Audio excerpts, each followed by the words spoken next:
वंशी विभूषितकरान् नवनीरदाभात् पीताम्बरात् अरुणबिम्बफलादरुष्ठात् पूर्णेन्दुसुन्दरमुखात् अरविन्दनेत्रात् कृष्णात् परं किमपि तत्त्वम् अहं न जाने। स्वस्ति श्रीगणेशाय नमः। श्रीसरस्वत्यै नमः। श्रीगुरुभ्यो नमः। वक्रतुण्डमहाकाय सूर्यकोटिसमप्रभ निर्विघ्नं कुरु मे देव सर्वकार्येषु सर्वदा। नारायणं नमस्कृत्य नरं चैव नरोत्तमं देवीं सरस्वतीं व्यास ततो जयमुदीरयेत्। नमस्ते शारदे देवी सरस्वती मतिप्रदे वसत्वं मम जिह्वाग्रे सर्वविद्याप्रदा भव। सच्चिदानन्दरूपाय विश्वोत्पत्त्यादिहेतवे तापत्रयविनाशाय श्रीकृष्णाय वयं नुमः। ॐ नमः परमहंसास्वादित चरणकमलचिन्मकरन्दाय भक्तजनमानसनिवासाय श्रीरामचन्द्राय विश्वसर्गविसर्गादि नवलक्षणलक्षितं श्रीकृष्णाख्यं वरं धाम जगद्धाम नमामि तत्।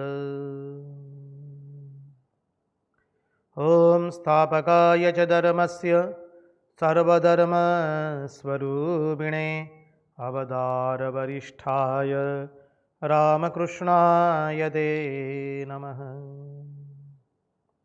मुखं करोति वाचालं पङ्गुं लङ्घयते गिरिं यत्कृपात्वमहं वन्दे परमानन्दमाधवम्। कृष्णकनैयालाल की जय, भक्तवत्सल भगवान की जय, वृंदावन विहारी लाल की जय, भगवान श्री राम कृष्ण देव की जय, भागवत भगवान की जय, भागवत भक्त भगवान की जय। ॐ नमो भगवते वासुदेवाय। नारायण नारायण नारायण नारायण नारायण।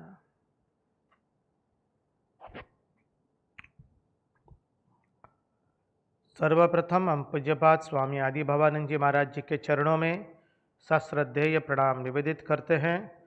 तत्पश्चात रामकृष्ण आश्रम राजकोट के अध्यक्ष पूज्यपाद स्वामी निखिलेश्वरानंद जी महाराज जी के चरणों में सश्रद्धेय प्रणाम निवेदित करते हैं। तदनंतर उपस्थित पूज्यपाद प्रभु सेवानंद जी महाराज एवं सभी सन्यासी महात्माओं को एवं विरक्तों के चरणों में हमारे सश्रद्धेय प्रणाम निवेदित करते हैं। और जो कोई भी इस दृश्य श्राव्य माध्यम से इस भागवत रसामृत का रसपान कर रहा है, उन सब के हृदय में निवासित उस अनंत अखंड अविनाशी परब्रह्म परमात्मा को मुहुर्मुहुर वंदन करके आइए हम भागवत रसामृत में अवगाहन करें। यस्वानुभावमखिलश्रुतिसारमेकम् अध्यात्मदीपमतिथितिर्षतां तमोन्दम् संसारिणां करुणयाः पुराणगुह्यं तं व्याससूनुमुपयामि गुरुं मुनीनां।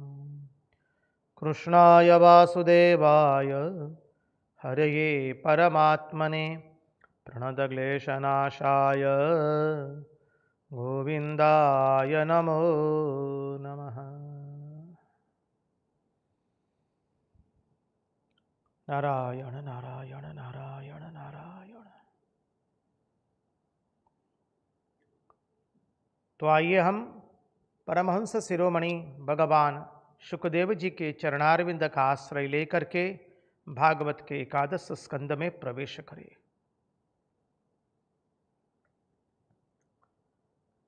तो कल हमने देखा था कायेन वाचा मनसेन्द्रियैर्वा बुद्ध्यात्मना वा प्रकृते स्वभावात् कि भगवत धर्म हम प्रत्येक कर्म कैसे भागवत धर्म में रूपांतरित कर सके। कायेन मानी इस शरीर से जो भी करते हैं सब कुछ भगवान के लिए कर रहे हैं, भगवान को अर्पित करके कर रहे हैं। और भगवान को जब अर्पित करके कर रहे तो बुरा कर्म नहीं कर सकते हैं।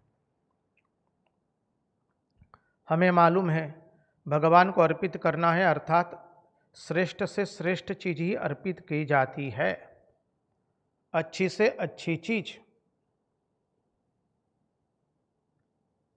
तो भगवान को अर्पित करना है तो अच्छे कर्म ही अर्पण किए जाएंगे। इसलिए हमारे प्रत्येक कर्म अच्छे होने चाहिए।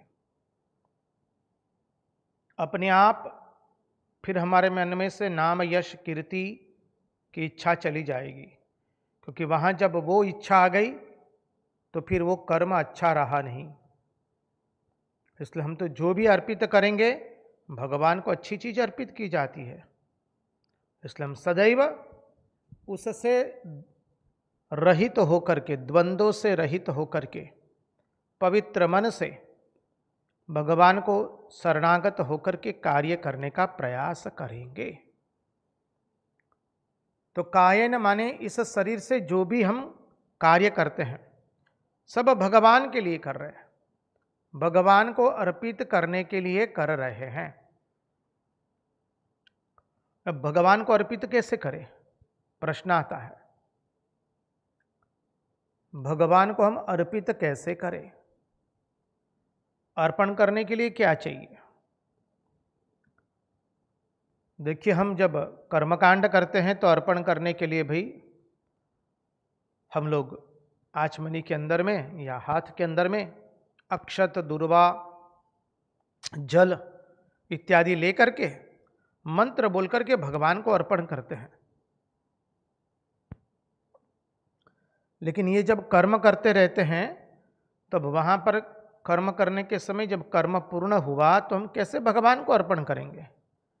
कहाँ हम अक्षत ढूंढने जाएंगे, पुष्प ढूंढने जाएंगे, जल ढूंढने जाएंगे, तो बोले कैसे हम अर्पण करेंगे।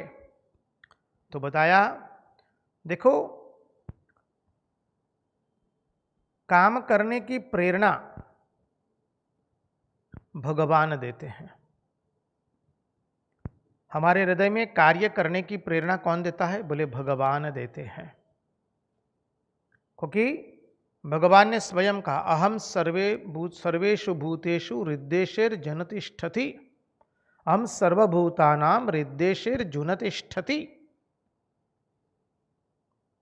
मैं सब भूतों के हृदय में वास करता हूं। तो हमें काम करने की प्रेरणा किसने दी, तो बोले भगवान ने।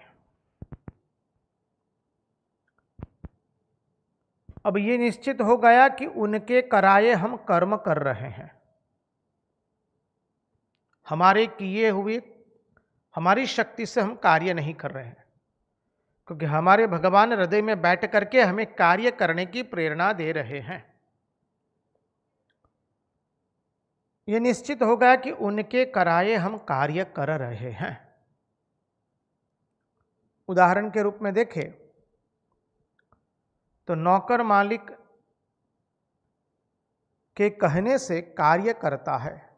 मालिक ने नौकर को कहा कि आज ये रसोई बना दो, ये झाड़ू लगा दो, यहाँ पर पोछा कर दो। तो नौकर जो है वो मालिक के कहने से कार्य करता है, मालिक के कहने से काम करता है। तो ये नौकर का किया हुआ काम मालिक का हो जाता है कि नहीं? कर रहा है नौकर, लेकिन बताने वाला कौन है? मालिक ही। तो नौकर का किया हुआ कार्य मालिक का कार्य हो गया। समझिए, नौकर का किया हुआ कार्य मालिक का कार्य हो गया, क्योंकि मालिक ने नौकर को कहा कि जाओ झाड़ू लगा दो, सब्जियां बाजार से ले आओ, ये रसोई बना दो, ये साफ कर दो। तो नौकर का किया हुआ कार्य मालिक का कार्य हो गया। बस।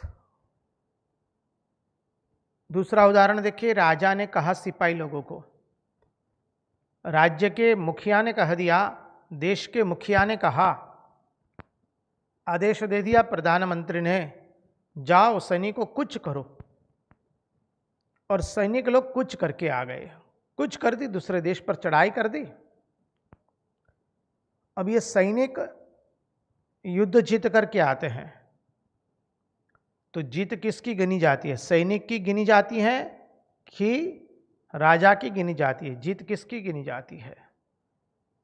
देश के मुखिया की जीत गिनी जाती है कि सैनिक की जीत गिनी जाती है?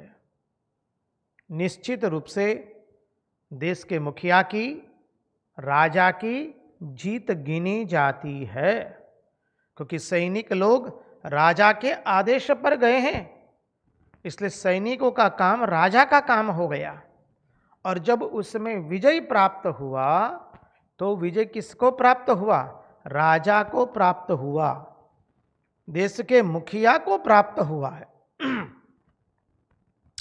सैनिक तो वहां जाकर केवल लड़के आ गए, जीत विजय करके आए, जीत लेकर के आए, विजय लेकर के आए,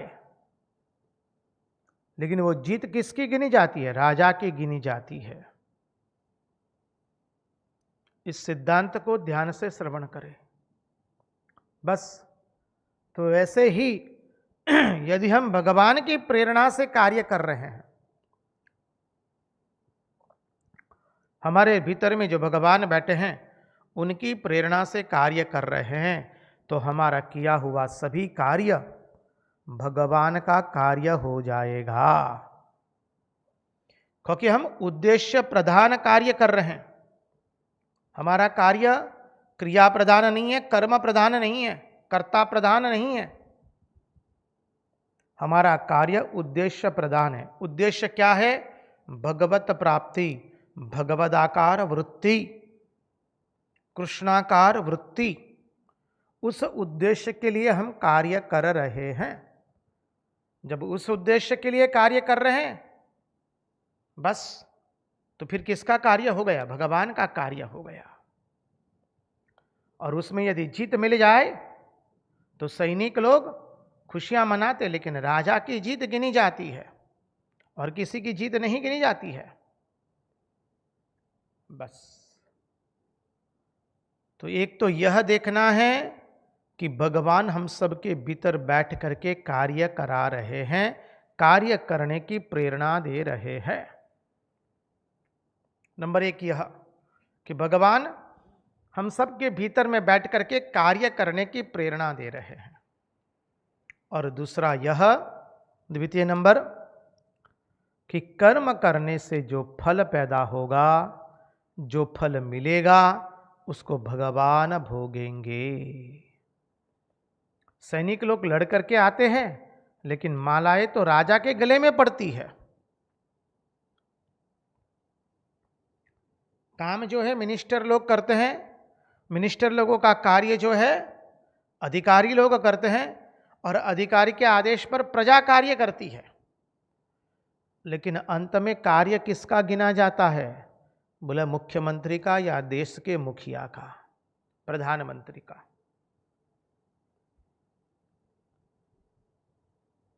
तो भगवान की आज्ञा से हम कार्य कर रहे हैं, जब हमारे भीतर में बैठ करके भगवान कार्य कर रहे हैं, तो कार्य करने से जो सफलता मिलेगी, जो फल मिलेगा, उसको भुगतेंगे कौन? बोले केवल भगवान ही भुगतेंगे। कर्म करने से जो फल पैदा होगा, जो मिलेगा, उसको भगवान भोगेंगे। अतः यदि हम कर्म करने में भगवान की प्रेरणा देखते हैं, भगवान की प्रेरणा देख ले कर्म करने में, क्योंकि हम जो भी कर्म करेंगे उद्देश्य प्रधान कर्म होगा। उद्देश्य क्या है? मनुष्य जीवन का उद्देश्य ईश्वर को चाहना, ईश्वर को प्रेम करना। तो कर्म करने में प्रेरणा भगवान की देख ले, और इसका फल जो होवे उसको भगवान को अर्पण कर दे। भगवान को मिले, हमको नहीं चाहिए।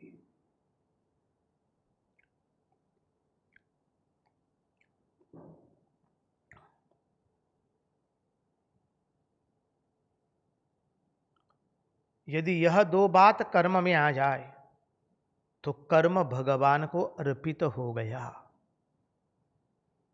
नंबर एक, कि हमारे सबके भीतर में बैठ करके भगवान कार्य करा रहे हैं, क्योंकि हमारा प्रत्येक कार्य उद्देश्य पूर्ण है।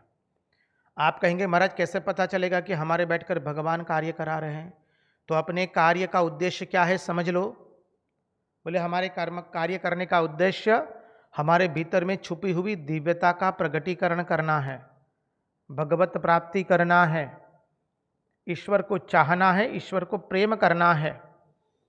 तो जब वह उद्देश्य लेकर हम कार्य कर रहे हैं, तो कोई गलत कार्य संभव होगा?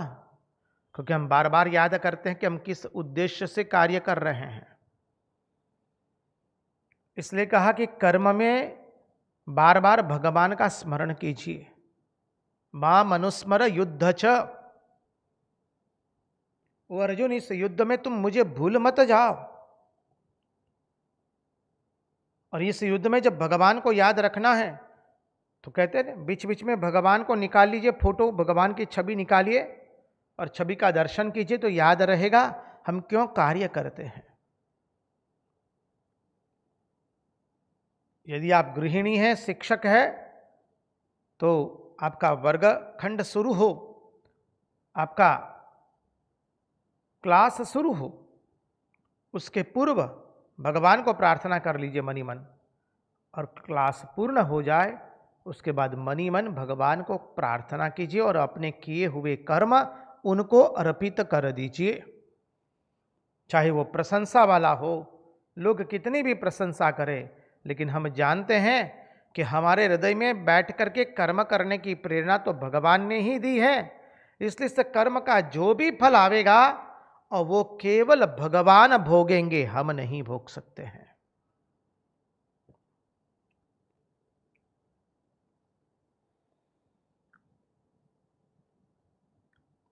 यदि ये दो बात कर्म करने में आ जाए, तो समझ लीजिए हम जो भी कर्म कर रहे हैं वो भगवान को अर्पित कर रहे हैं, अर्पित हो गया। अब हम उसके बंधन में पड़ने वाले नहीं हैं। उदाहरण से समझे, एक बहुत बड़े सेठ थे, उनका बहुत बड़ा बागान था। बागान में चीकू, आम, जाम्बू, अनार, दाड़ीम, इस सब के भिन्न भिन्न फलों के भिन्न भिन्न पेड़ लगाए थे। और जो माली रखा था, उस माली भी ऐसा था, एकनिष्ठ सेवक था। श्रद्धा से, सेवा से वृक्षों की, लताओं की, पुष्पों की, फलों की मावजत करता रहता था। उसका काम इतना सुंदर था।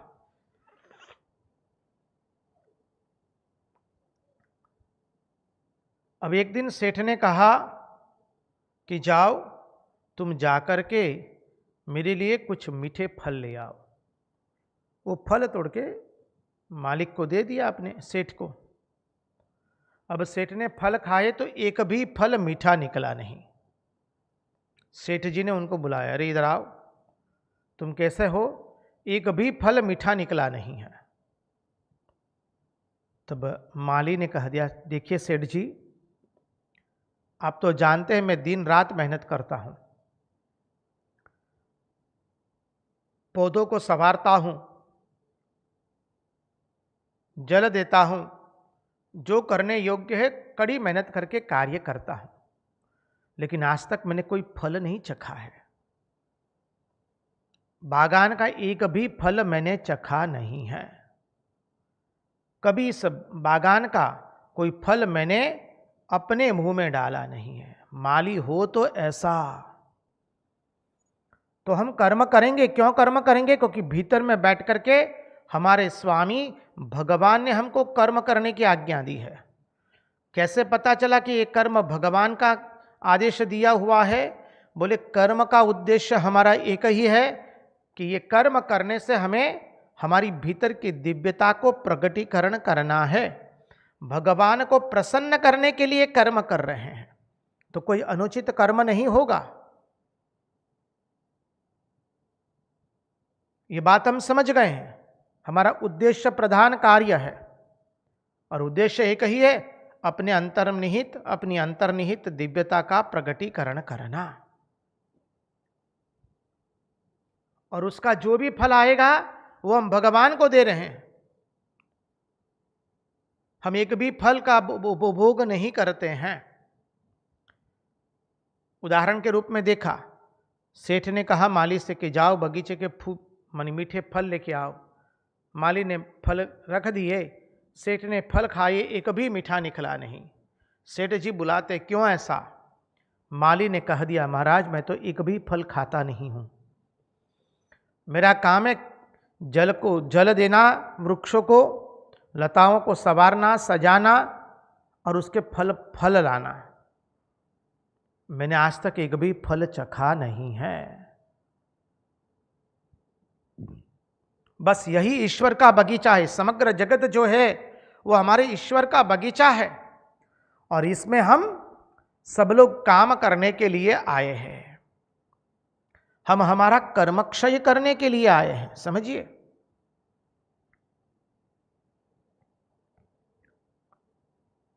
हम लोग भोग करने के लिए नहीं आए हैं, हम लोग ईश्वर की आज्ञा का पालन करने के लिए आए हैं। और इसकी आज्ञा क्या है? कर्म करते करते अपने कर्मों का क्षय करो। इस तरह से प्रेरक भी ईश्वर है, भोक्ता भी ईश्वर हो गया, कारयिता भी ईश्वर और भोक्ता भी ईश्वर। ईश्वर ही करवा रहे हैं, ईश्वर ही फल दे रहे हैं। तो क्या हो गया? कर्ता भी ईश्वर और जिसके लिए कर्म कर रहे हैं वो भी ईश्वर बन गया।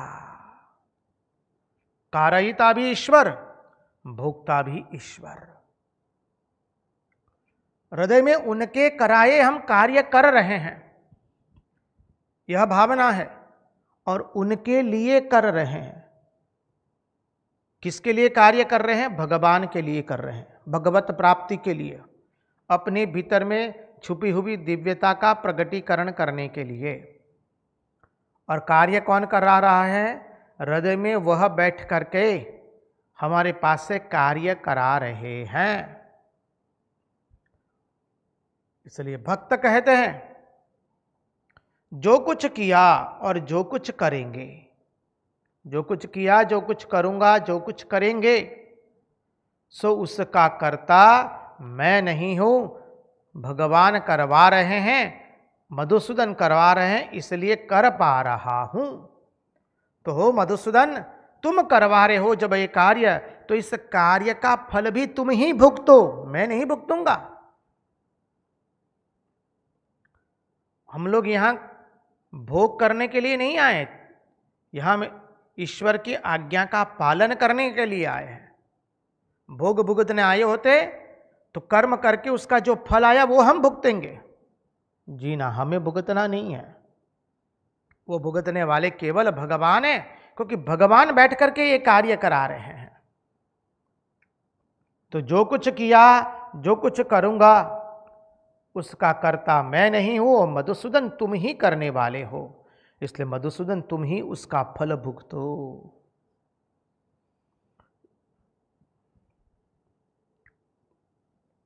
कई लोग कहते हैं कि हम असंग है स्वामी जी।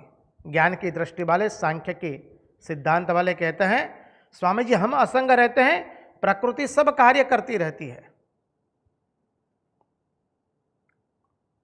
हम कोई कार्य नहीं करते हैं, प्रकृति कार्य करती रहती है। तो यहां सुंदर वेदांत का एकदम रहस्य है, महात्माओं ने रहस्योद्घाटित कर दिया है। रहस्य क्या है? बोले बहुत सुंदर रहस्य है। जो अभी अभी चिंतन किया कि महाराज मैं तो असंग हूं, प्रकृति कार्य कर रही है। प्रकृति अर्थात सत्व रजस तमस, इन तीनों गुणों से भरे हुए प्रकृति है।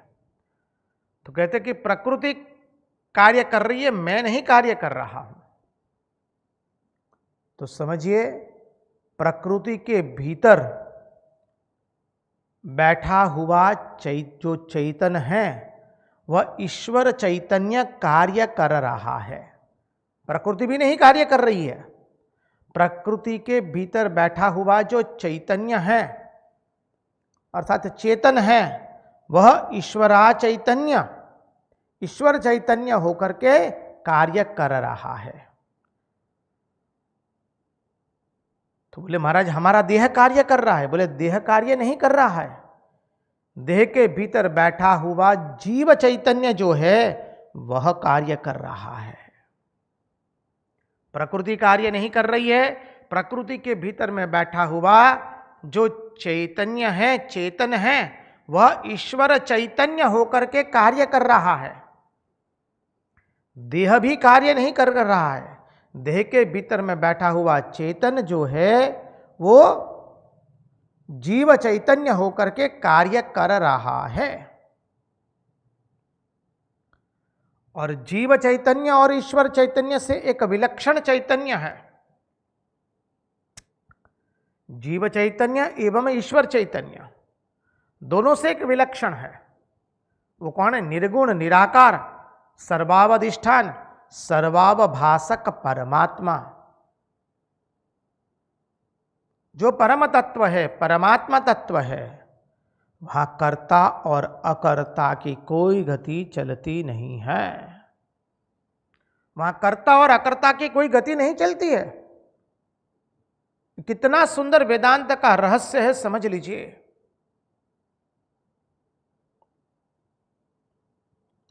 इसलिए महात्माओं ने बहुत अच्छी तरह से समझा दिया कि तुम्हारा देह भी नहीं कार्य कर रहा है, देह के भीतर जो चैतन्य है वो जीव चैतन्य होकर के कार्य कर रहा है। प्रकृति भी कार्य नहीं कर रही है, प्रकृति के भीतर जो ईश्वर चैतन्य है वह कार्य कर रहा है।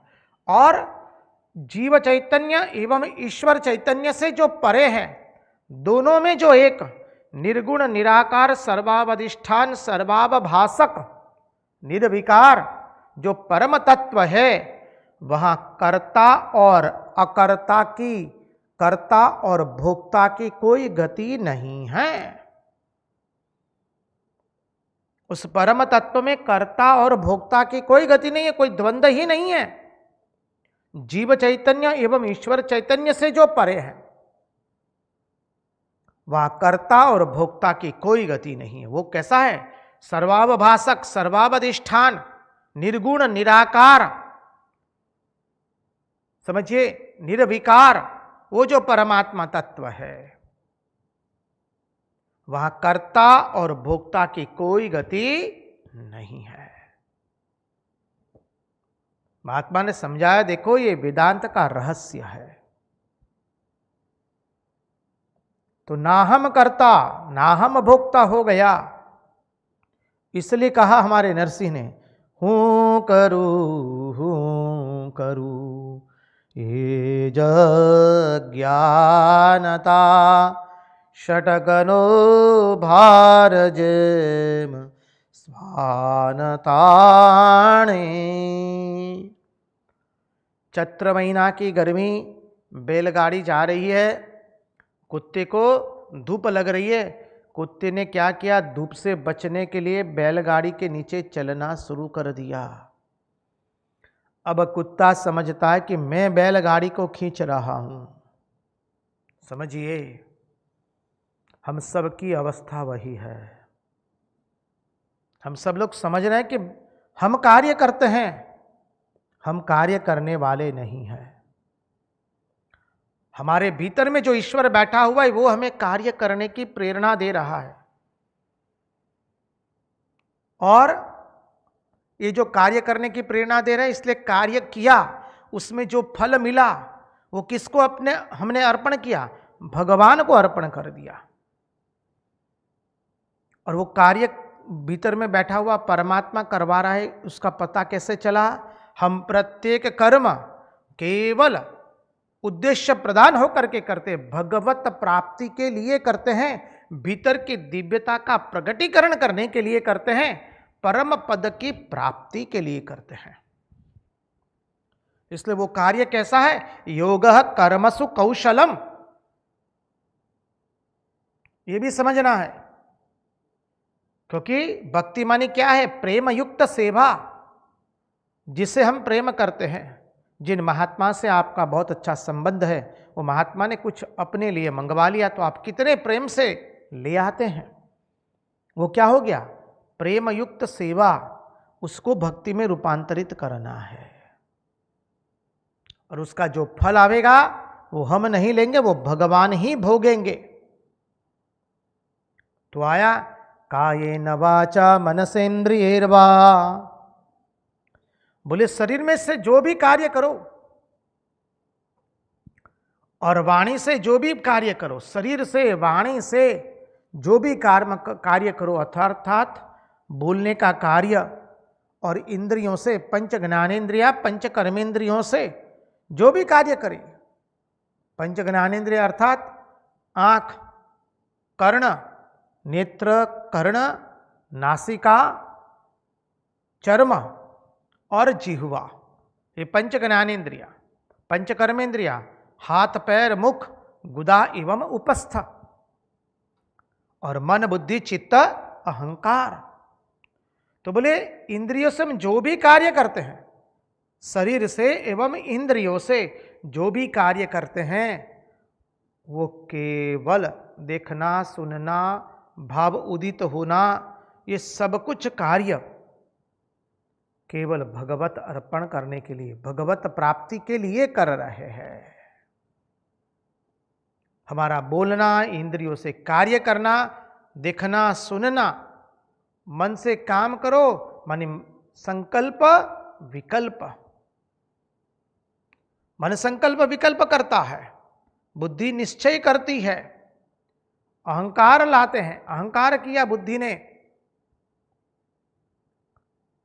तो कायेन वाचा मनसेन्द्रियैर्वा, तुम मन से भी जो कार्य करते हो, काय से केवल नहीं, मन से भी जो भी कार्य करते हो। हम मन से अनेक विचार करते हैं, हम तन से नहीं होते वहां इतना जितना हम मन से होते हैं। हम तन से जहां होते हैं वहां तो कुछ ही मात्रा में होते हैं, अधिकांश तो हमारा मन जहां बैठा है वहां हम हैं। इसलिए कहा कि यह नहीं कि केवल शास्त्रीय युक्त से कर्म करो, कायेन वाचा मनसेन्द्रियैर्वा बुधात्मना वा प्रकृते स्वभावात्।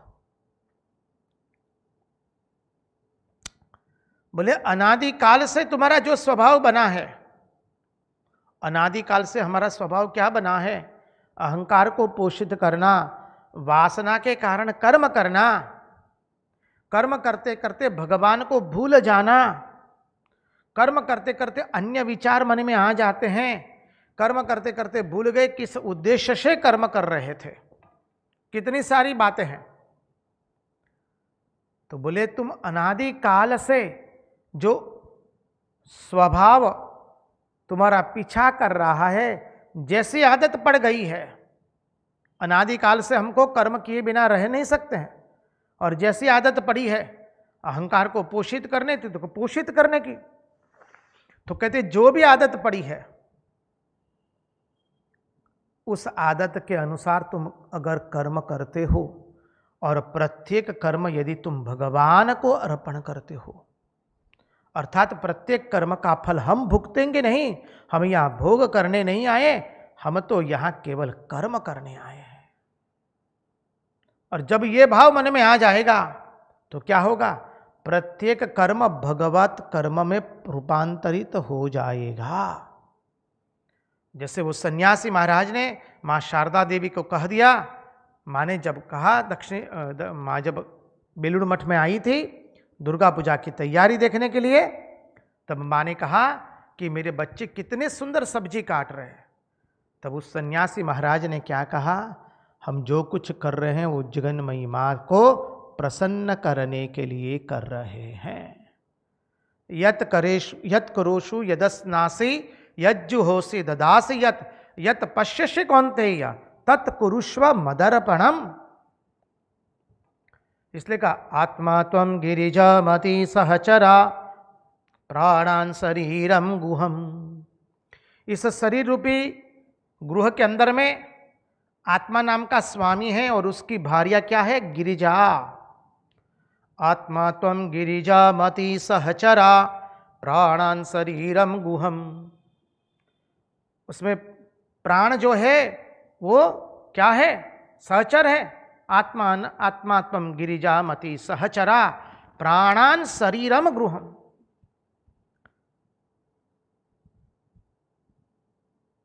आत्मा त्वं गिरिजामति सहचरा प्राणान शरीरम गृहम पूजाते विषयोपभोग रचना। प्रभु में जो विषय भोग भोगत रहा हूं वो भी उसी पुष्पों से मैं आपकी पूजा कर रहा हूं। मैं जो भी भोग भुगत रहा हूं, मैं भोग केवल एक ही उद्देश्य से भुगत रहा हूं कि मेरा मन आप में लगे, मुझे भगवदाकार वृत्ति प्राप्त हो, कृष्णाकार वृत्ति की प्राप्ति हो।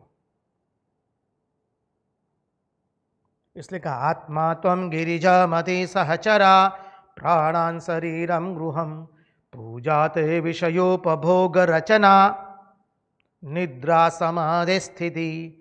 जब मैं निद्रा लेने जाता हूं तो सोचता हूं कि मैं समाधि में जा रहा हूं। इसलिए अपनी यहां नियम है, रात्रि शयन जब हम करते हैं तो भगवान का नाम करते करते, जप करते करते हम लोग सो जाते हैं। बचपन से हम लोगों को सिखाया है कि जब तुम रात्रि में भगवान का भजन करते करते सो जाओगे तो क्या होगा, तुम्हारा मन सारा रात भगवान का स्मरण करेगा और सुबह जब तुम उठोगे वहां से तो क्या होगा, तुम्हारे मुंह से भगवान का नाम ही निकलेगा। रात्रि सोने के समय भी भगवान का नाम, अरे सोने के समय जब भगवान का नाम लिया तो क्या हो गया, सारा रात सारी रात उसका जप हो गया जाने अनजाने में। और जब सुबह उठे तो पहला विचार क्या आया, भगवान का ही आया कि मुझे मेरा जप करना है। अपने आप फिर जप चलने लगता है, अपने आप नामस्मरण चलने लगता है। अभ्यास करके हमको देखना है, और अभ्यास करने की आदत बताई थी। रात्रि सोने के समय हम स्वयं प्रलय करके सोते हैं और हम स्वयं ही सर्जन करते हैं। जब सो जाएंगे तो सोचेंगे पांव जो है वो पृथ्वी है, तो पृथ्वी का विलय हुआ हमारे जठराग्नि में, समझिए जल में।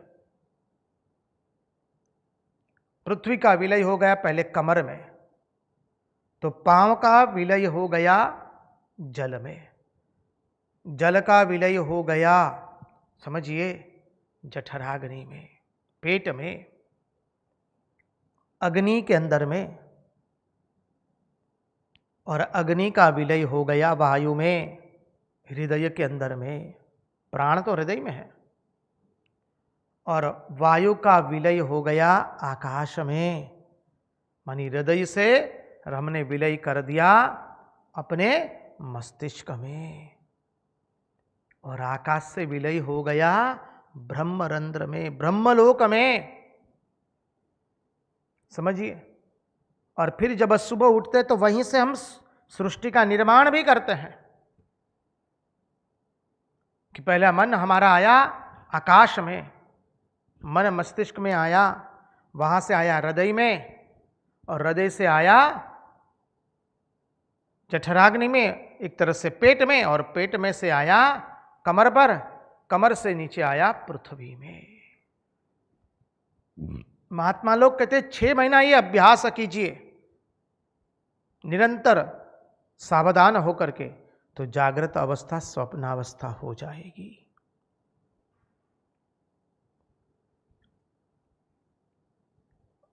ये वेदांत का बहुत बड़ा सिद्धांत बताया है।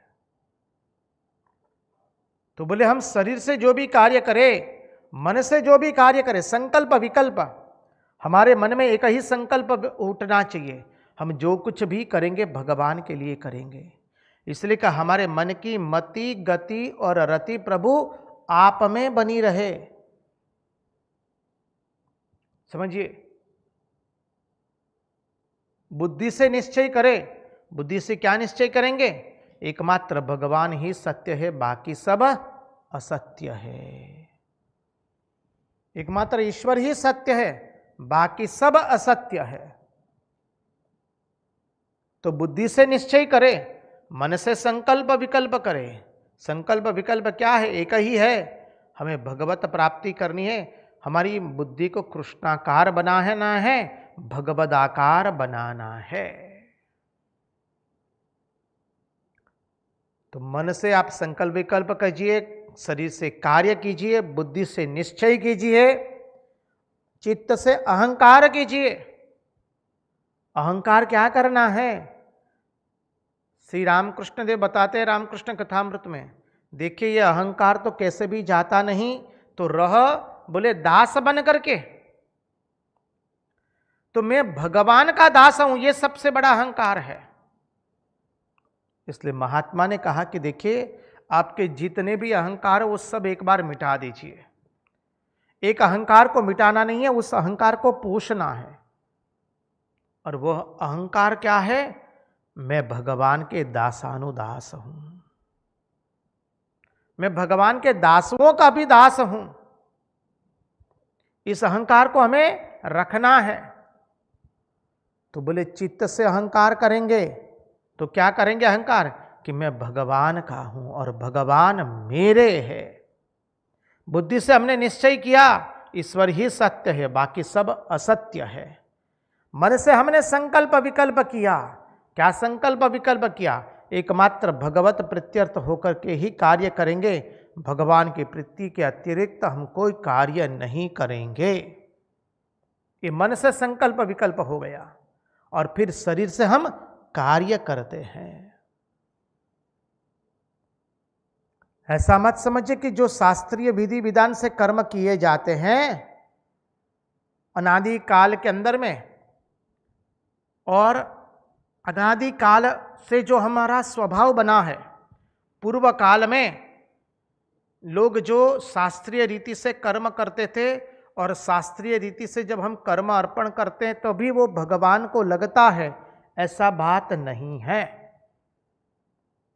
कतई नहीं ऐसी बात।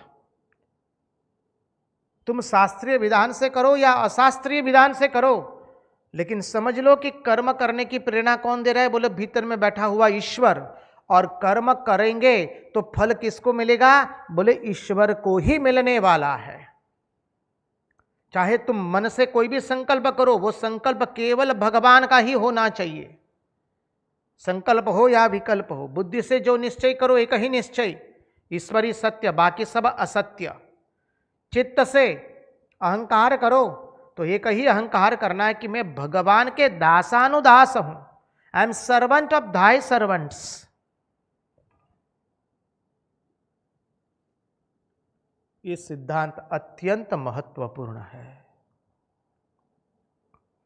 आगे कहता है भागवत कि केवल शास्त्रीय विधान से कर्म करो वही भगवान को अर्पण करना है, ऐसा नहीं है। बोले अनादि काल से जो तुम्हारा स्वभाव पीछा कर रहा है, तुम्हारे पीछे जैसी आदत पड़ गई है, उसको भी बोले तुम भगवान को अर्पण करो, एक एक एक एक एक एक।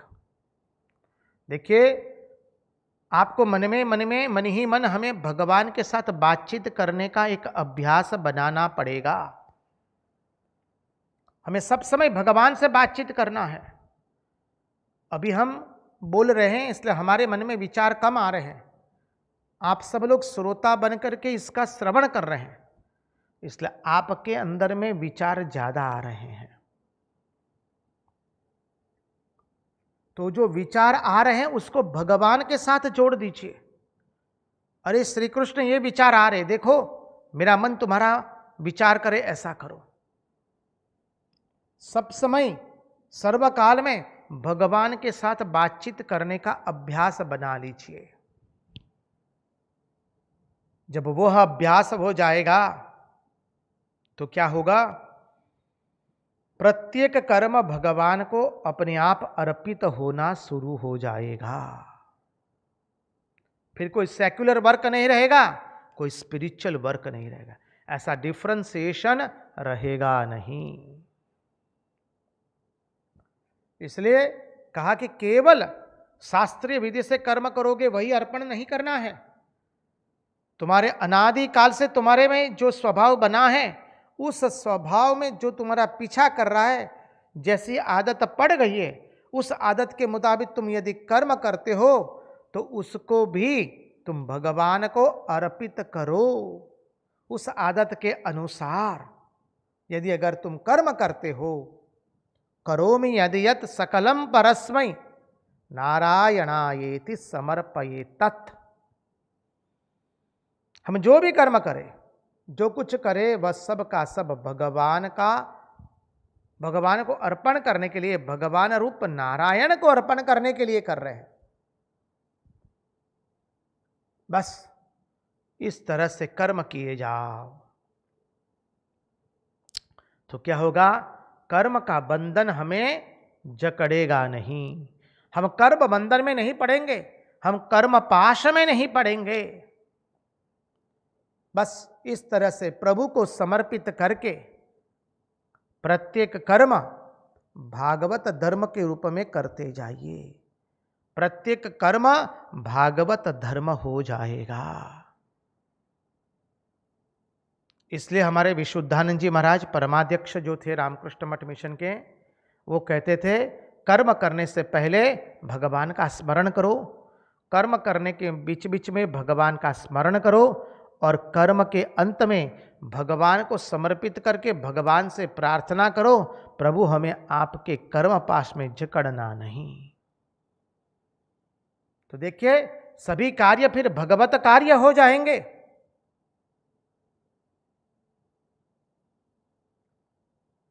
फिर यही हो जाएगा, आत्मा त्वं गिरिजामति सहचरा प्राणान् शरीरं गुहम पूजाते विषयोपभोग रचना निद्रा समाधि स्थिति संचार प्रदयोक्षण प्रदक्षिण विधि स्तोत्राणि सर्वा गिरो।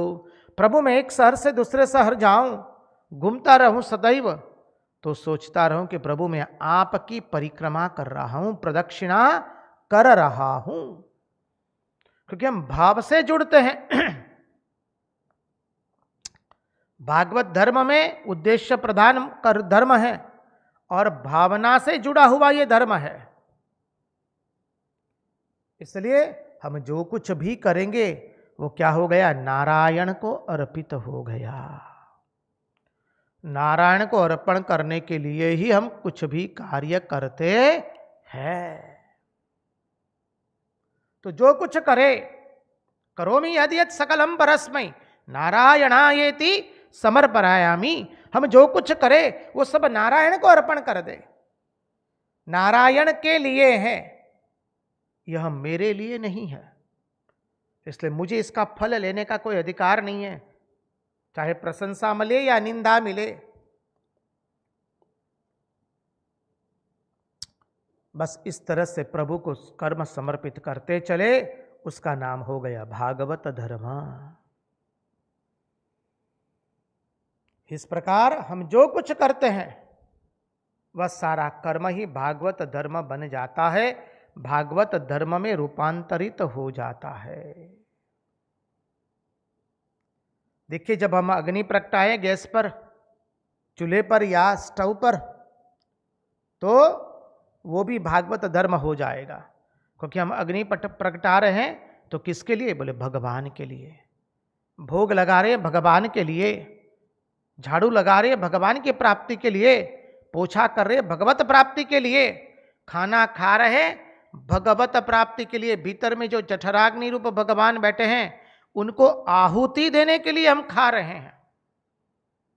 अहम वैश्वानरो भूत्वा प्राणिनाम देहमाश्रितः प्राणापान समायुक्त पचाम्यन्नम चतुर्विधम। ये समझिए, हम जो कुछ कर रहे हैं प्रभु आपको प्रसन्न करने के लिए कर रहे हैं। इसलिए हमसे जो कुछ भी कार्य होगा वो भागवत धर्म में रूपांतरित हो जाएगा। बर्तन मांज रहे हैं तो सोचिए कि भगवान हमारे हृदय को पवित्र बना रहे हैं।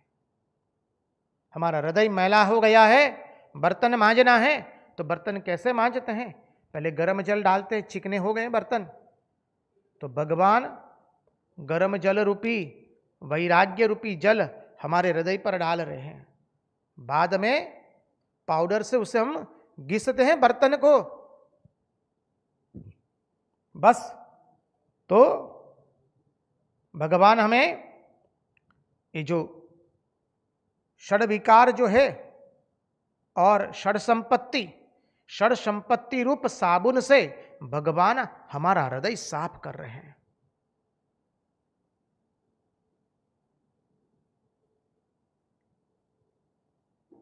साधन चतुष्टय में जो षड संपत्ति आती है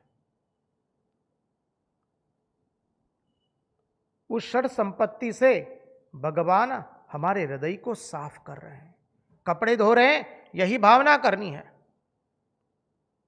झाड़ू लगा रहे हैं, भगवान हमारे हृदय को साफ कर रहे हैं। इसलिए श्री रामकृष्ण देव ने कहा कि जब आप ध्यान करने बैठते हैं तो चिंतन कर लीजिए कि हमारे हृदय में जो गंदगी है वो भगवान पहले साफ कर रहे हैं।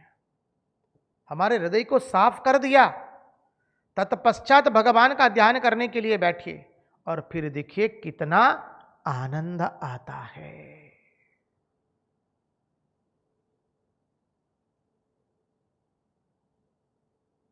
ये सिद्धांत है। तो प्रत्येक कर्म हमारा भागवत धर्म में रूपांतरित हो जाएगा। उसका एक ही मूल चाबी है कि हमारा उद्देश्य प्रधान कार्य होना चाहिए। कर्ता प्रधान नहीं, कर्म प्रधान नहीं। हमारे ईश्वर जो भीतर में बैठा हुआ है वही हमें कर्म करने की प्रेरणा दे रहा है। इसलिए कर्म करके जो फल मिलेगा वो केवल ईश्वर को देंगे। किसी ने प्रशंसा की और हमने ले लिया वो नहीं चलेगा जीना, क्योंकि हम जो कर्म कर रहे हैं मालिक ने आदेश दिया कि रसोई बनाओ, मालिक ने आदेश दिया कि घर साफ करो, मालिक ने आदेश दिया जाओ कारखाने में जाकर के ये कार्य करके आओ। तो हम तो मालिक का कार्य कर रहे हैं। राजा ने आदेश दिया सैनिकों को जाओ युद्ध करो, चढ़ाई करो और विजय प्राप्त करके आओ। तो युद्ध करके आए, विजय प्राप्त करके आ गए।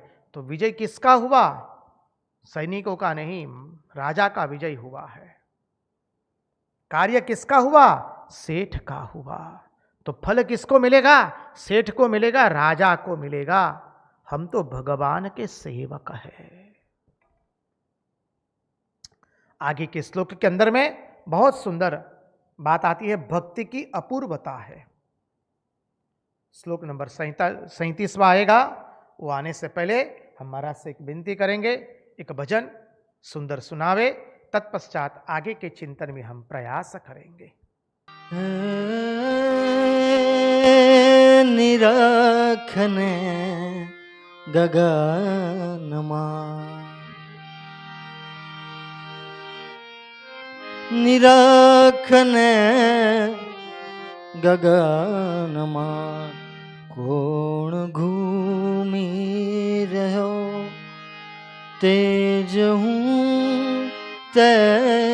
हूँ शब्द बोले, श्यामना चरण मां इच्छू छू मरण रे, અહીંયા કોઈ નથી કૃષ્ણ તોલે, હે નિરાખને ગગનમાં કોણ ઘૂમી રહ્યો તેજ હું શબ્દ બોલે રે નિરાખને ગગનમાં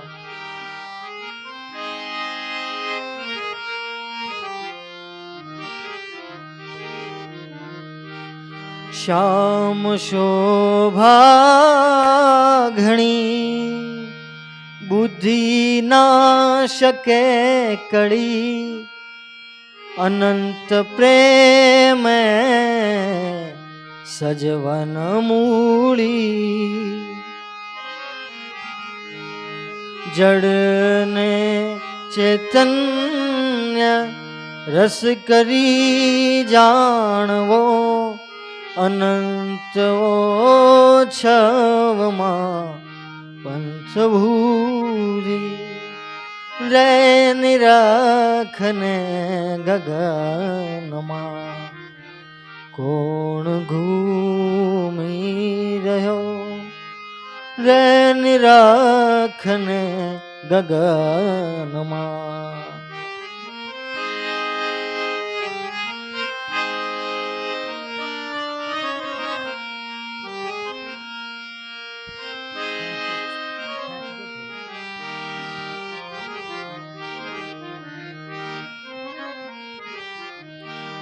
જળહળ જોત ઉદ્યોત રવિ કોટમાં હેમની કોર જા નિસરે તોલે સચ્ચિદાનંદ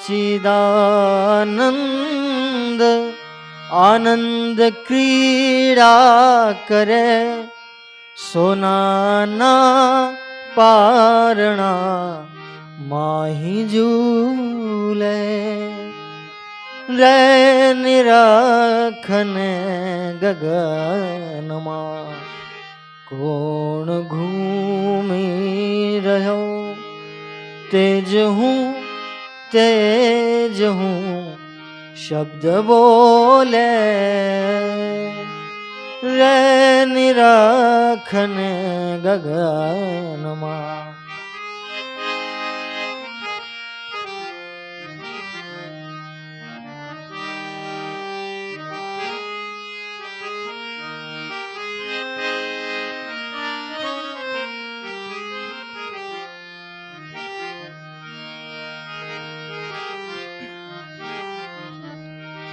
બત્તી વીણ તેલ વીણ સૂત્ર વીણ જો વળી અચળ જળ કે સદા અનળ દીવો નેત્ર વીણ નિરાખવો રૂપ વીણ પરખવો વણ જીહવાય રસ સરસ પીવો હે નિરાખને ગગનમાં કોણ ઘૂમી રહ્યો તેજ હું શબ્દ બોલે હે નિરાખને ગગનમાં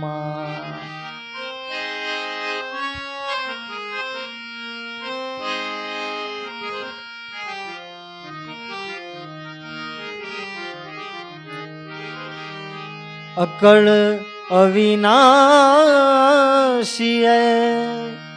નવ જાય રે કળ્યો અર્ધ ઉરજની માહે મહાલે નરસૈયાનો સ્વામી સકળ વ્યાપી રહ્યો પ્રેમના તંતમાં સંત જાલે હે નિરાખને ગગનમાં કોણ ઘૂમી રહ્યો તેજ હું શબ્દ બોલે હે નિરાખને ગગનમાં શ્યામના ચરણમાં ઈચ્છું છું મરણ રે અહીંયા કોઈ નથી કૃષ્ણ તોલે હે નિરખને ગગનમાં નિરખને ગગનમાં નિરખને ગગનમાં ગગનમાં ગગનમાં ગગનમાં નિરખને ગગનમાં એ નિરખને ગગનમાં કોણ ઘૂમી રહ્યો હે નિરખને ગગનમાં હે નિરખને ગગનમાં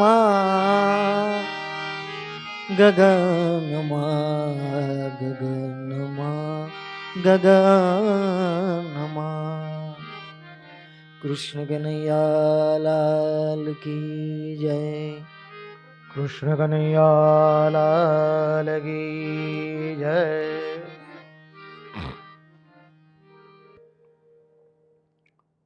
तो आगे के श्लोक में भक्ति की अपूर्वता बताई गई है। क्या अपूर्वता है?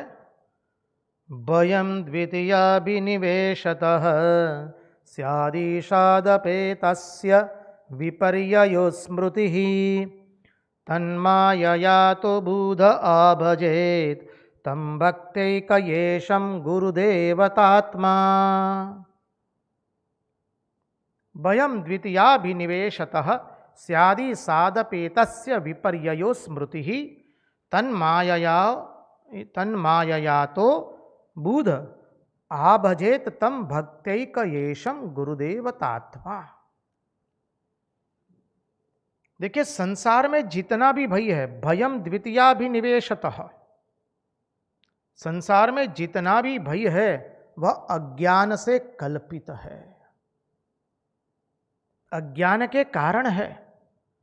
रज्जु के अंदर में सर्प को देख लिया तो चिल्लाए, लोगों को इकट्ठा किया, लकड़ियां ले आए मारने के लिए। जो कुछ भय हुआ वो किसके लिए हुआ? अज्ञान के कारण। इसलिए स्वामी विवेकानंद कहते हैं, why do we suffer? Because of ignorance. हमारे में भय है कि भाई हम नरक में जाएंगे, स्वर्ग में जाएंगे, ये भय रहता है। हम मर जाएंगे, मृत्यु का भय सता रहा है। समझिए, हम वैकुंठ में जाएंगे कि नहीं, स्वर्ग में जाएंगे कि नहीं, अरे नरक में जाएंगे क्या? हम सुखी होते हैं, दुखी होते हैं, बेवकूफ बनते हैं, मरते हैं। यह सब भय किसके लिए है? बोले अपने स्वरूप को न जानने के कारण ही हमें भय लगता है। सिद्धांत को समझिए। नैनम छिंदति शस्त्राणि नैनम दहति पावक न चैनम क्लेदयन्त्यापो न शोषयति मारुतः। जब मैं अपने स्वरूप को नहीं जानता हूं तभी हमें भय लगता है। हमारा स्वरूप है सच्चिदानंद, सत स्वरूप, चित्त स्वरूप, आनंद स्वरूप। मैं अविनाशी हूं, ज्ञान स्वरूप हूं और आनंद स्वरूप हूं। जब हमें अपने स्वरूप की विस्मृति हो जाती है तभी परिणाम में हमें भय लगता है। भय लगता है कि जो संपत्ति है वो चली जाएगी, भय लगता है कि कीर्ति को कलंक लग जाएगा, चरित्र पर कोई दाग लगा देगा, भय लगता है कि पद चला जाएगा, प्रतिष्ठा चली जाएगी, ख्याति विख्याति चले जाएगी, मेरे स्वजन चले जाएंगे मुझे छोड़कर, मेरे मित्रजन चले जाएंगे मुझे छोड़ करके, प्रियजन आत्मजन छोड़ करके चले जाएंगे, लोग मेरी निंदा करेंगे। ये सब प्रकार का भय हम अपने स्वरूप को नहीं जानते हैं, स्वरूप की विस्मृति हो गई, उसी के कारण हुआ है। इसलिए कहा जब हम अपने स्वरूप को जान लेंगे तब क्या होगा, भय अपने आप कट गया। समझिए, जब हमने अपने स्वरूप की उपलब्धि कर ली बस, तो भय अपने आप कट गया। तो बोले जब सारे भय अपने स्वरूप को जान लेने से कट जाते हैं तो फिर परमेश्वर का भजन करने की क्या आवश्यकता है। फिर आप काहे को कह रहे हैं श्रवणम कीर्तनम विष्णु स्मरणम पाद सेवनम अर्चनम वंदनम दास्यम सख्यम आत्मनिवेदनम इत्यादि। फिर किस लिए कह रहे हैं भाई, जब हमारे स्वरूप की उपलब्धि होने से भय कट जाते हैं, स्वरूप को जान लेने से हमारे सब भय सदा के लिए निवृत्त हो जाते हैं, तो फिर परमेश्वर का भजन करने की क्या आवश्यकता है हमें। ये माला कौन फेरे, ये चंदन कौन घिसे, अरे ये पुष्प कौन तोड़े, और सारे दिन कौन भजन करता रहे फिर।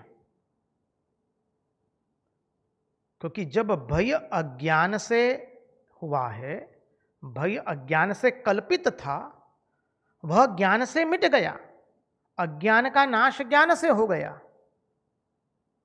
बहुत अच्छा, वस्तु में जो भय था वो अज्ञान से कल्पित था और वह ज्ञान होने से मिट गया। बात तो ठीक है, जो भय था वो अज्ञान में कल्पित था और ज्ञान होने से भय मिट गया। समझिए, ये जो भय होता है माया से होता है।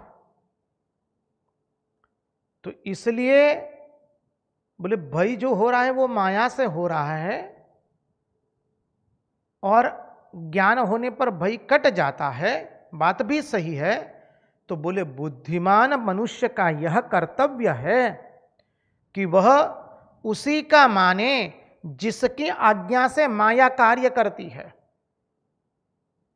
बुद्धिमान मनुष्य का कार्य वही है कि जिसकी माया से भय होता है उसी का वो भजन करे। फिर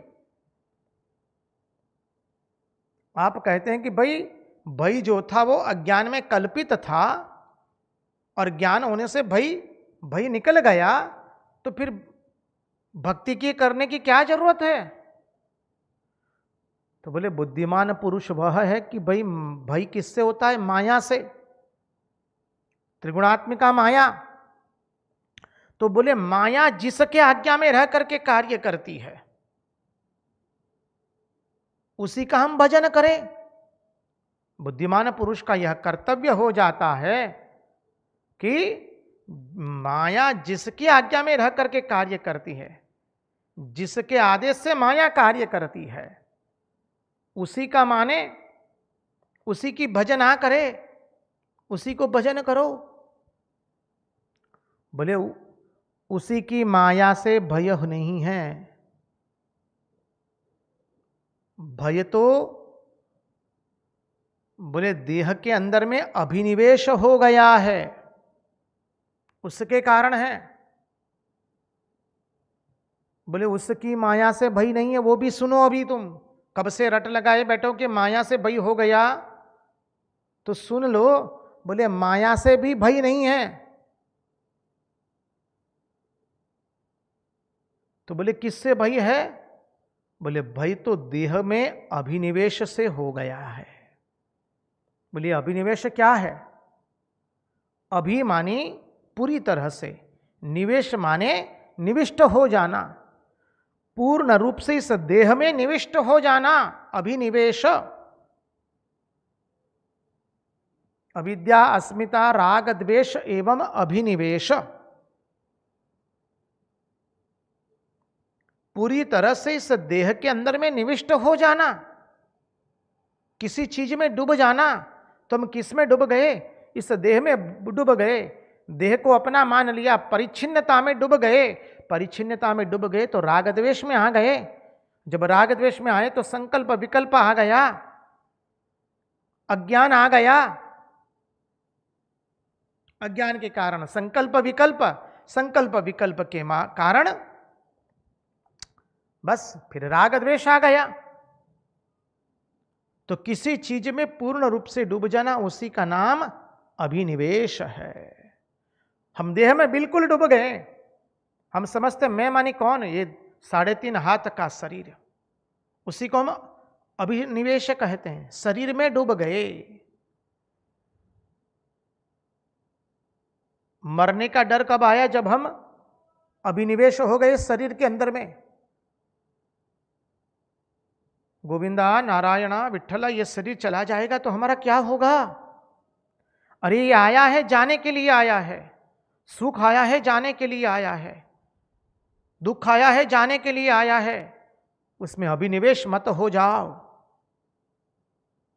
इस हाड़ मांस के शरीर में मैं का भाव हो जाने से हमें मृत्यु का भय हो गया है। समझिए। अब प्रश्न आता है कि देह में आखिर हम डूब कैसे गए? देह में आखिर ऐसे डूब क्यों जाते हैं हम? माना कि हमें अभिनिवेश हो गया शरीर में, तो हम देह में आखिर ऐसे डूब क्यों जाते हैं? बहुत सुंदर उत्तर देते हैं हमारा शास्त्र। मां श्रुति भगवती गोदी में बिठा करके धीरे धीरे समझा रही है। देहांकार से डूब गए हैं, हमारा अहंकार देह में हो गया, देहांकार से हम डूब जाते हैं। और देह को फिर अहम क्यों मानते हैं? देहांकार माने देह को अहम मान लिया। बोले देह को अहम क्यों मान लेते हैं?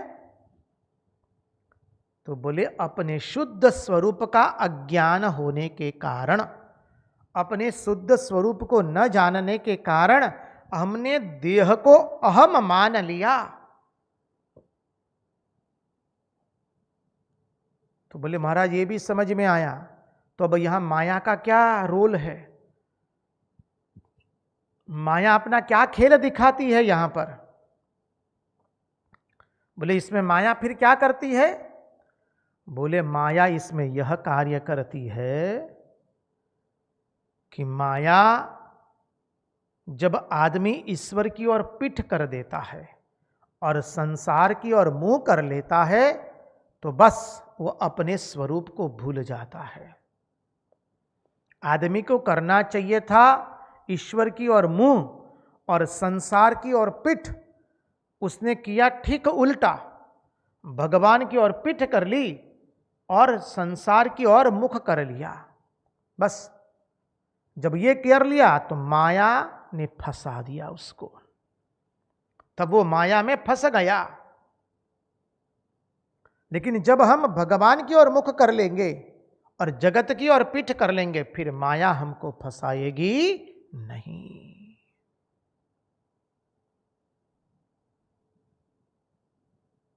देखिए, उदाहरण से देखें, माता पिता के साथ नेचुरल जू है, आजकल तो सब पार्क निकले हैं, तो जू पार्क के अंदर में छोटे बच्चे को माता पिता दिखाने ले गए हैं, हिंसक प्राणी इत्यादि सब। अब दिखाते दिखाते बीच में सुंदर बागान भी आ रहे हैं और हिंसक पशुओं का एक एक करके वो पिंजरा भी आ रहा है। अब बालक जो है सुंदर पुष्प देख करके, पक्षियों की आवाज सुन करके, सुंदर चमेली पुष्प की सुगंध सूंघते सूंघते माता पिता से बिछड़ गया। माता पिता का हाथ उसने छोड़ दिया। वो चमेली की सुगंध, गुलाब की सुगंध, बिले की सुगंध उसको इतनी अच्छी लगने लगी कि वो माता पिता को छोड़ दिया हाथ उसने,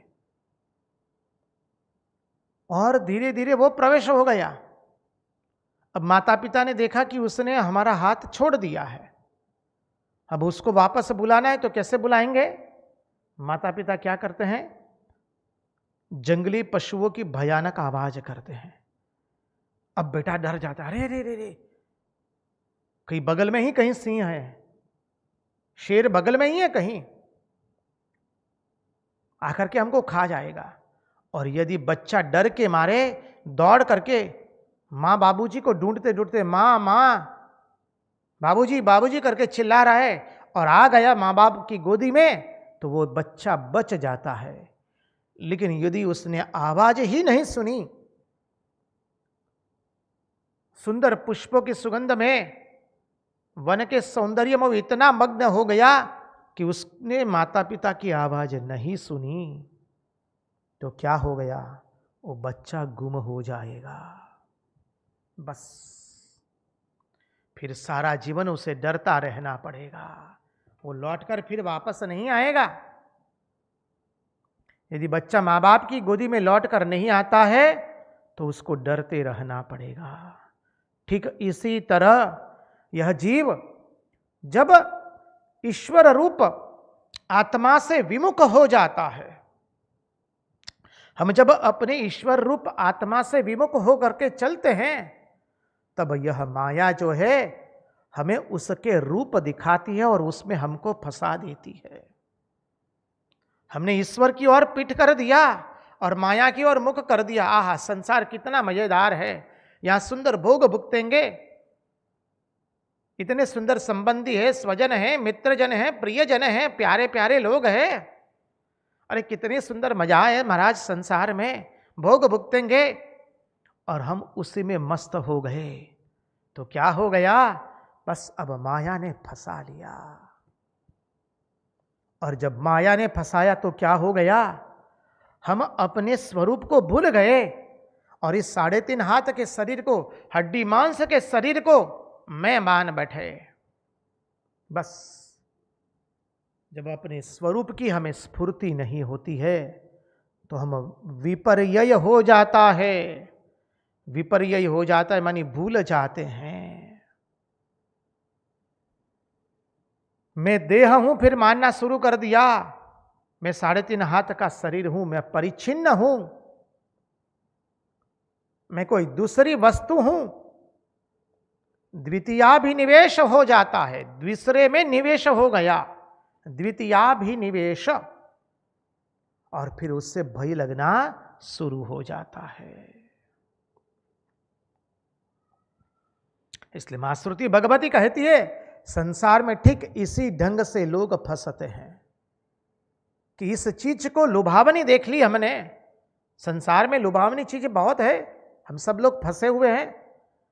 कोई संपत्ति में फंसा हुआ है, कोई भार्या में फंसा हुआ है, कोई पति में फंसा हुआ है, कोई संतान में फंसा हुआ है, कोई प्रतिष्ठा में, कोई यश कीर्ति में, कोई पद में फंसा हुआ है, कोई विषय भोग में फंसा हुआ है, कोई अहंकार में फंसा हुआ है, कोई सौंदर्य में फंसा हुआ है। हम सब लोग संसार में फंसते हैं, हमारा मन कहीं लगता नहीं है। संसार में मन कभी लगेगा नहीं, संसार में मन केवल फंसता है। तो संसार में इसी ढंग से हम सब लोग फंसते हैं कि अच्छी चीज को लुभावनी देख करके उधर हम चले गए और वहां जाने पर हम फंस गए। तो यह ईश्वर से विमुख होने के कारण माया से जब भगवान की स्वरूप की विस्मृति हो गई, अर्थात अपने स्वरूप की विस्मृति हो गई माया में फंसने के कारण, तब हम भगवान को भूल गए, आत्मा को भूल गए, परमात्मा को भूल गए। और द्वितीय क्या हुआ? हम अभिनिवेश हो गए। देह में हम अभिनिवेश होने के कारण हमें भय लगना शुरू हो गया। देह में अभिनिवेश हो गए, देह में पूर्ण रूप से लग गए, जड़ हो गए। अभिनिवेश, अभी अर्थात पूरी तरह से, निवेश माने निविष्ट हो गए। तो किसको भय हो रहा है? महाराज हम सबको भय है। भाई क्यों भय है? क्योंकि हम ईश्वर से विमुख हो गए हैं। बोले विमुख कैसे हुए? बस अपने आत्मा के स्वरूप को हम भूल गए और हमने देह को मैं मान लिया। यह सब बोले कैसे हुआ? बोले ईश्वर की माया से हुआ। इसलिए बुद्धिमान पुरुष तो यही है कि वो ईश्वर का अनन्य भजन करे, क्योंकि माया ईश्वर के अधीन है। दैवी हेषा गुणमयी मम माया दुरत्यया मामेव ये प्रपद्यन्ते माया में ताम तरंति थे। इसलिए बुद्धिमान व्यक्ति क्या करता है? बोले वो ईश्वर का अनन्य भक्ति से भजन करता है। अनन्य भक्ति से भजन मानी अव्यभिचारिणी।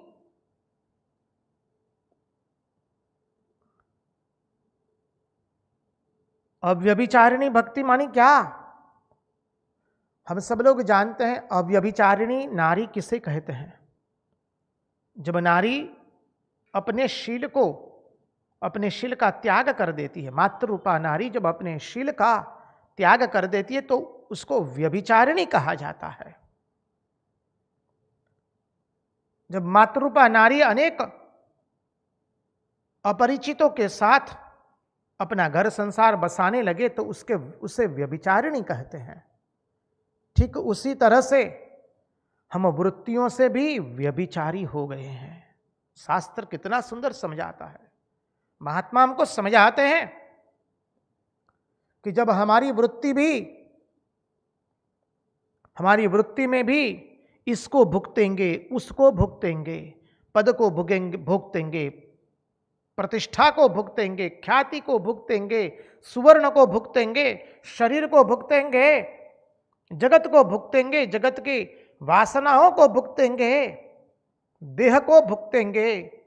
ये सब जब हमारी वृत्ति में आ जाते हैं, इसको भुगतेंगे, उसको भुगतेंगे, ये जब आ जाता है तो यह वृत्ति व्यभिचारिणी वृत्ति हो गई। हमारी वृत्ति में आना चाहिए कि एकमात्र ईश्वर को ही हम भुगतेंगे। ईश्वर से ही जो सुख लेने की बात है उसी सुख को हम भुगतेंगे।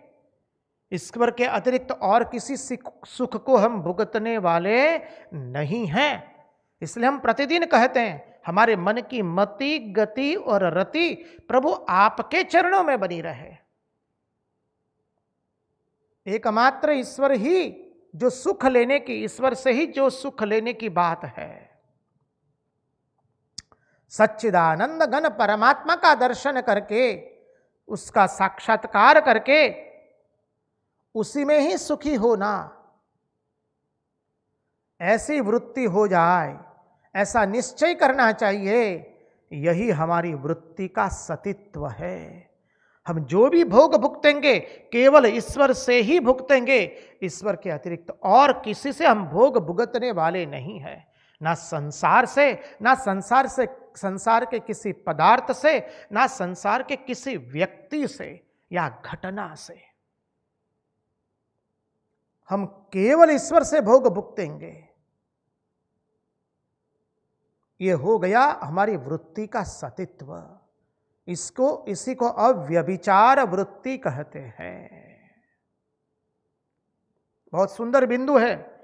इसलिए कहा यहां वयम द्वितीया विनिवेशतः स्यादि सादपेतस्य विपर्ययो स्मृतिः। वयम द्वितीया विनिवेशतः स्यादि सादपेतस्य विपर्ययो स्मृतिः।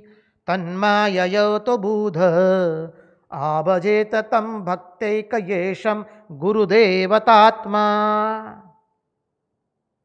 गुरुदेवतात्मा का अर्थ देखना बहुत सुंदर है।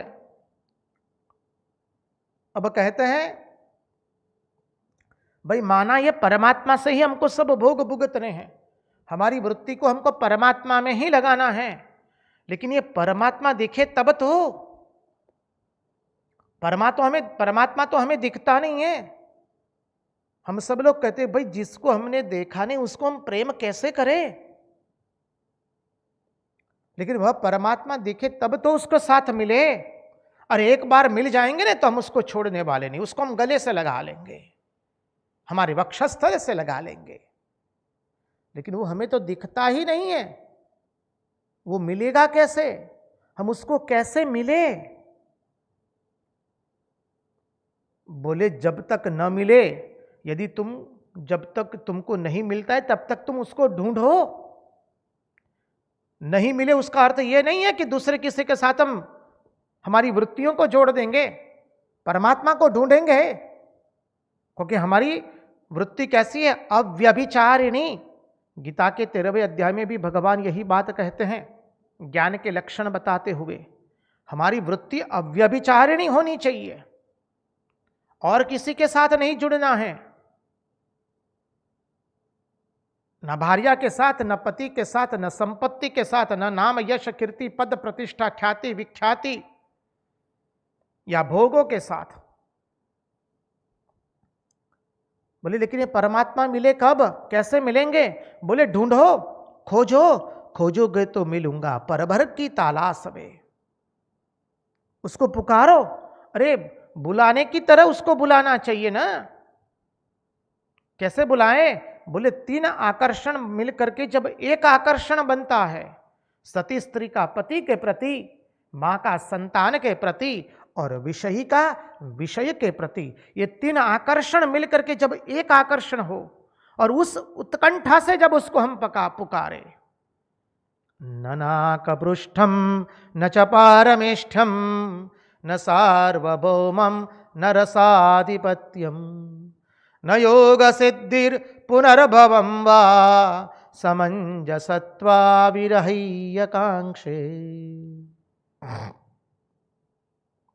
अजात बक्षा इव मातरंखगाः स्तन्य यथा वत्सतरः क्षुधार्ता प्रियं प्रियेव विषितं विषन्ना मनोरविंदाक्षदिद्रुक्षते त्वाम्।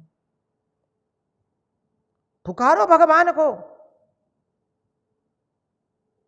उत्कंठा से पुकारो। बुलावने मन पूरा प्रयासे के ममा श्याम आवे ना, के ममा श्याम आवे ना, के ममा काली आवे ना। मन जो खरेखर आतुर हो तो जासुंद बिल्व पत्र लो, माने पगे पुष्पांजलि चढ़ावो। और जब दिख जाए पुकारा, जब पुकारेंगे तो अवश्य मिलेगा। सब लोगों ने उसको पुकारा है तो पुकारो। जब दिख जाए तो बस उसके साथ तुम लिपट जाओ। और जब तक न दिखे तब तक ढूंढते रहना है, और तब तक हम दूसरे के साथ जुड़ेंगे नहीं, कतई नहीं जुड़ेंगे। हम व्यभिचारी नहीं हैं, हम अव्यभिचारी हैं। तो ढूंढने में सतीत्व की न्यूनता नहीं है। हम जब ढूंढेंगे भगवान को तो उसमें हमारा सतीत्व की न्यूनता नहीं है, हमारी वृत्ति के सतीत्व की। और यदि ढूंढना बंद करके दूसरे के साथ यदि हम लग जाते हैं तो फिर हमारा सतीत्व लज्जित हो जाता है। इसी को कहते हैं एक भक्ति। उसको ढूंढे और दूसरे किसी के साथ जुड़े नहीं। इसलिए गीता में कहा एक भक्तिर विशिष्यते। अब उस परमात्मा को कैसे ढूंढे उसका चिंतन कल करेंगे। आज उन्हीं की वाणी उन्हीं के चरणों में समर्पित करते हुए भगवान से प्रार्थना करते हुए, प्रभु हमारे मन की मति गति और रति आपके चरणों में बनी रहे। कृष्ण कन्हैया लाल की जय, भक्तवत्सल भगवान की जय, सब संतन की जय, सब भक्तन की जय। ओम नमः पार्वती पतये हर हर महादेव हर।